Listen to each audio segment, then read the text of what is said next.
우리 지역의 이슈 콕 짚어봅니다. 헬로 이슈 토크.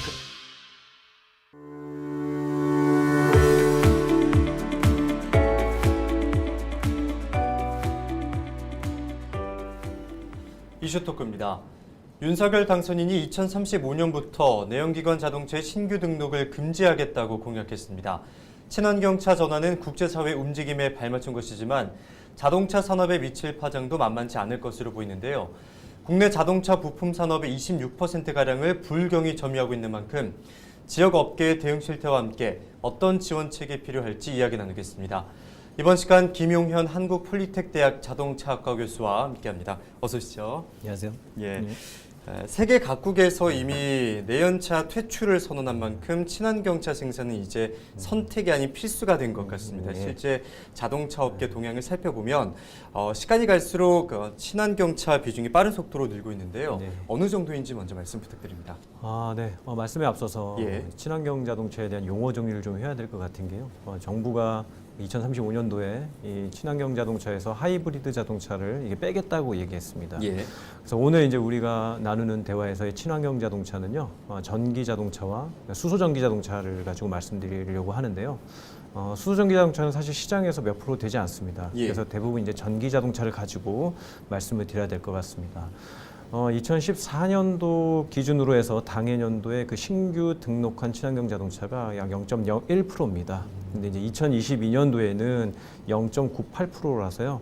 퍼센테이지만 따지고 보면 한 100배 정도 성장했다고 볼 수 있습니다.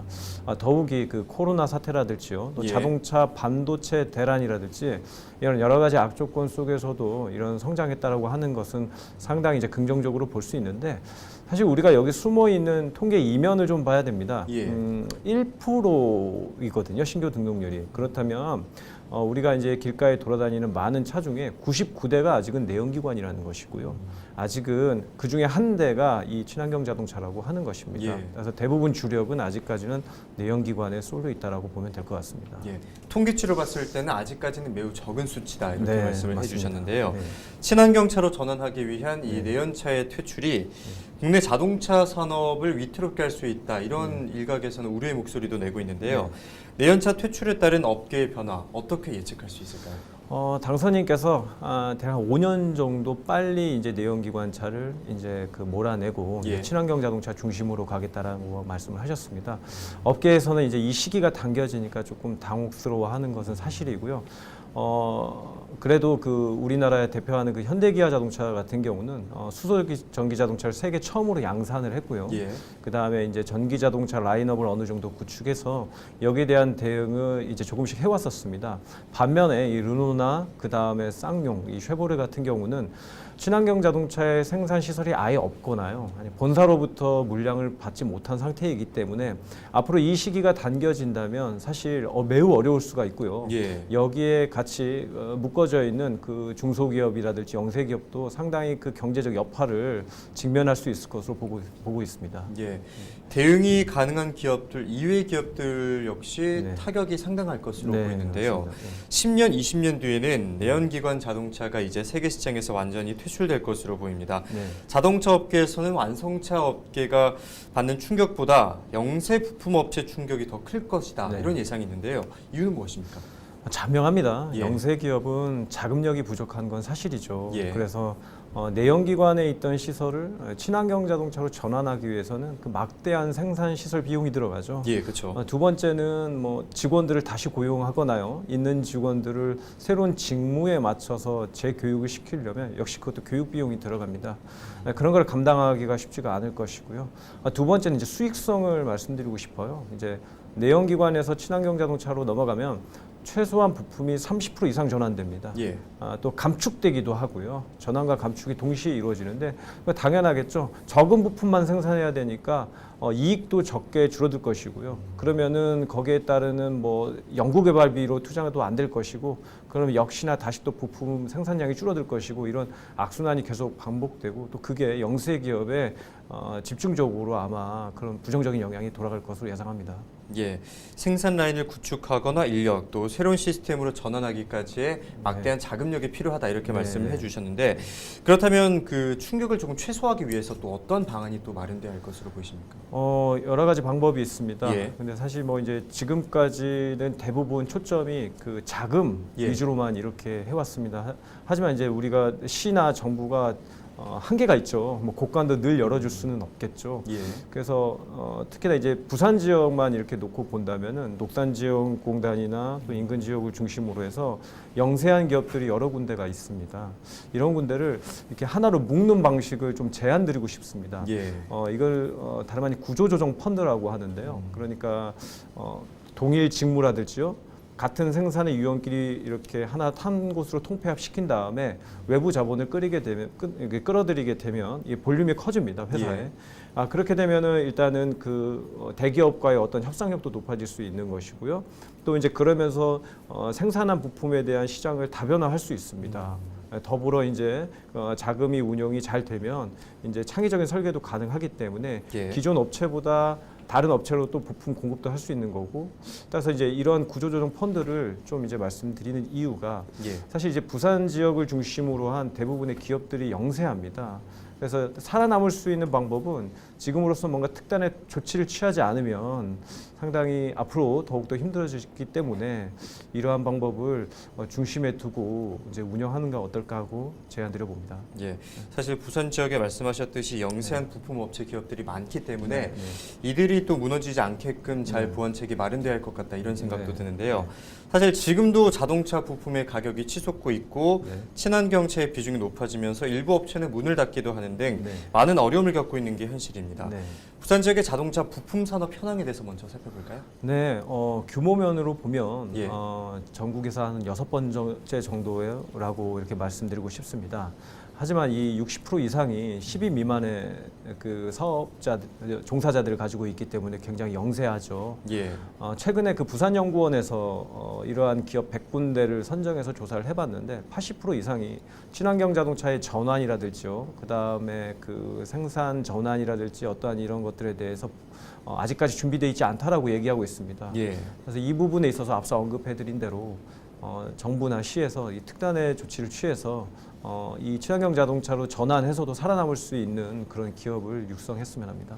예, 말씀하신 것처럼 지금 전국으로 봤을 때는 6번째긴 하지만 또 실제 수치상으로는 또 상당히 낮은 것으로 보이는데 탄소 중립이 세계적인 추세인 만큼 친환경차 전환은 언젠가는 이루어질 일이지만 속도에 대한 우려가 제기되고 있습니다. 국가별로 산업적 환경이 다르기 때문에 아무래도 속도를 조절할 필요가 있다는 건데요. 이 부분에 대해서 교수님께서 어떻게 생각하십니까? 탄소 중립과 자동차를 얘기할 때 반드시 들어가야 되는 것이 그 배출가스 기준입니다. 예. 전 세계적인 배출가스 기준을 우리가 유로 기준이라고 하는데요. 예. 당선인께서 이 최근에 가장 강력한 유로 7을 한 5년 정도 앞당기겠다고 하셨습니다. 예. 사실 이거에 대한 장단점은 있습니다. 이제 빨리 이것을 우리가 이제 받아들이게 되면은 시장에서 자동차의 어떤 기술의 선점 효과가 있어서 차량을 빨리빨리 많이 판매할 수 있습니다. 예. 경제적 효과를 누릴 수 있는데 단점은 뭐냐면 이 유로 7에 대응하는 기술을 우리가 갖추지 않은 상태에서 받아들이게 되면은 자칫 산업이 위축될 수 있습니다. 예. 여기에 해당하는 자동차 기술을 우리가 준비되지 않은 상태에서 차량을 생산할 경우 판매 자체가 불가능하기 때문입니다.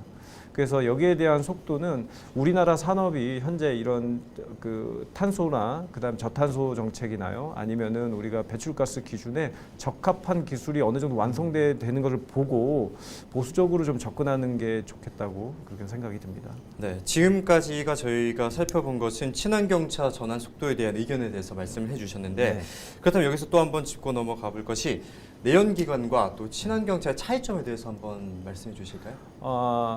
사실 내연기관 자동차는 그 탄화수소 연료를 기반으로 합니다. 예. 그래서 이제 이게 탄소가 배출되면 우리가 그 산소와 같이 만나는 이제 CO2가 되는 것이죠. 예. 그래서 이게 이제 오존층을 파괴하게 돼 있습니다. 그래서 이게 지구 온난화로 연결되죠. 사실 우리가 계속 탄소 중립 하는 것은 바로 이 자동차에서 배출되는 이 탄소 때문입니다. 예. 그래서 이제 지금 보면은 호주나 또 우리나라도 이 산불이 많이 나고 이런 것들이 전반적으로 기후가 올라가고 건조해지기 때문에 한번 산불이 나면 끄지 못할 정도로 확산 속도가 빠른 겁니다. 예. 그래서 이제 전 지구적인 재앙으로 지금 다가오기 때문에 이런 탄화수소를 연료로 하는 가솔린이나 디젤 연료를 이제 쓰지 않겠다. 예. 안 쓰는 것으로 우리가 이제 운행하는 차를 만들자 해서 우리가 이제 전기 자동차와 이제 수소 전기 자동차를 만든 것입니다. 예. 그렇게 차를 만들게 된다면 친환경 차의 장점에는 어떤 것들이 있을까요? 우선은 이제 장점이라고 하기보다는 앞서 언급해드린 대로 탄화수소를 최대한 줄여서 예. 탄화수소 없이 차를 이제 주행하고 구동할 수 있는 그런 이제 차를 만드는 것이고요. 예. 우리가 이제 전기 자동차는 배터리로만 움직입니다. 그런데 이게 배터리가 이제 차량 하부에 이제 들어가는 것이죠. 그렇게 되면 우리가 그 무거운 배터리가 들어가서 주행이라든지 고속 주행 시 차량의 안정감이 생기는 또 부가적인 장점들도 있습니다. 예. 또 우리가 이제 전동화라고 그래서요. 과거에는 우리가 가솔린이나 디젤 연료를 써서 우리가 이제 주행을 할 때는 그 기계적인 부분이 상당히 많이 들어갔습니다. 한데 이제 전기 자동차로 넘어가면 그런 전기를 많이 쓰기 때문에 자율 주행이 좀 더 가까워지는 것이고요. 예. 핸들을 놓고 주행할 수 있는 것도 우리가 이 전기차나 이 전동화 베이스에서 상당히 더 쉽게 만들어낼 수 있습니다. 그렇다면 차량 안에서도 여러 가지 엔터테이너 사업이라든지 뭐 영화도 볼 수 있고 여러 가지 사업도 부가적으로 창출해낼 수 있는 장점도 있습니다. 또 이런 전동화가 이제 그 전기차뿐만 아니고요. 그다음에 우리 이모빌리티라고 해서 우리가 예. 드론이나 이런 부분에서도 상당히 지금 이제 뻗어나가고 있고요. 이 이모빌리티 산업이 같이 확장될 때 결국에는 우리가 전기 자동차라고도 그렇고 우리가 드론도 직접 탑승할 수 있는 이런 교통 체계가 새로운 교통 체계가 이제 사회에 이제 전반적으로 내려앉는 이제 그런 시스템이 이제 친환경 자동차를 베이스로 해서 이제 올라가게끔 돼 있습니다. 예. 이처럼 기술의 진보가 점점 더 피부에 와닿고 있는 현실인데 윤석열 당선인의 공약대로 2035년부터 내연차를 퇴출하기 위해서는 그만큼 친환경차가 보편화돼야 할 것으로 보입니다. 네. 친환경차 전환을 위한 이 정부와 또 부산시의 업계 지원은 어떻게 이루어지고 있습니까? 뭐 많은 지원이 있었는데요. 예. 그러니까 2022년인 올해에 그 지원책을 보면 부산시 같은 경우는 그 신년 정책에서 예. 전기 자동차 부품 그 기술 허브 센터를 구축한다고 해서 100억 원 이상의 그 비용을 써서 이 부분을 이제 부품의 활성화를 위해 노력하겠다고 했고요.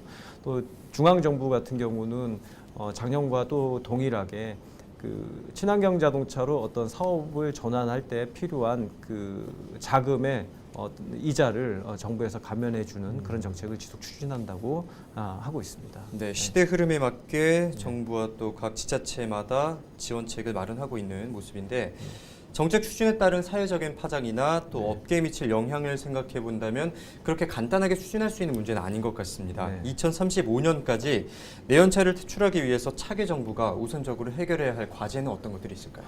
이거는 뭐 자명합니다. 예. 우리나라도 그렇고 유럽도 그렇고 일자리입니다. 우리가 이제 친환경 자동차로 전환되면 예.